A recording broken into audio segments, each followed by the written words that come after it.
ناظرین، ابھی ہم آپ کو پی ٹی آئی کے سب سے بڑے غدار شیر افضل خان مروت کے وہ بیانات سناتے ہیں جس میں کہ اس نے فوج اور اسٹیبلشمنٹ کو خوش کرنے کے لیے عمران خان کی بہن علیمہ خان پر بہت شدید اور گھنونے الزامات لگائے ہیں۔ سما ٹی وی پر اس کا یہ بیان تھا، تو آئیے ابھی ہم آپ کو وہ بیان سناتے ہیں اور اس کے بعد مزید گفتگو کریں گے، اور آپ بھی بتائیں کہ اس کے بیانات پر پارٹی کو اب کیا ایکشن لینا چاہیے۔ اور یہ بات دھیان میں رہے کہ شیر افضل خان مروت کو جتنی بھی عزت ملی ہے وہ عمران خان کے نام کی وجہ سے ملی ہے اور پی ٹی آئی کی وجہ سے ملی ہے، لیکن اب اس نے اپنے اصل مالکوں کو خوش کرنے کے لیے عمران خان کی پیٹھ میں چھرا گھونپا ہے اور اپنے اصل کرتوت دکھانا شروع کر دیے ہیں۔ جھگڑا یہ پیدا ہوا کہ میں ایک وکیل ہوں اور میرا کام ہے کہ اپنے کام سے کام رکھنا۔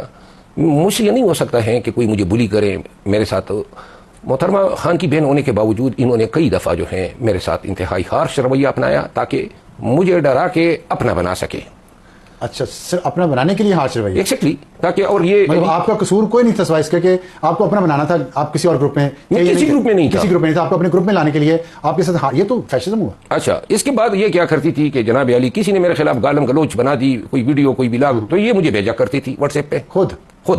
جس کا میں نے ان کو گزارش کی، اور آپ یقین کریں کہ رویہ ان کا ہمیشہ باسی رہا ہے، جیسے خان تو نہیں تھا یہ خان ہو، اور ایسی رویوں کا میں کبھی بھی نہ میں نے ان کو ایسے رویوں کے آگے سرنگو ہوا ہوں، اور میں نے قیادت کو، پی ٹی آئی کی لیڈرشپ کو، ہر ایک کو ایسی جھاڑ کاتے ہوئے دیکھا ہے۔ یہ پی ٹی آئی کے لوگ سن رہے ہوں گے یہ پروگرام، میں خدا کی قسم کہتا ہوں کہ انتہائی غیر انسانی رویوں سے ہم گزرے ہیں علیمہ خان کے ان کے ہاتھوں، اچھا، اور ان کی زبان جو ہے وہ آگ اگلتی تھی۔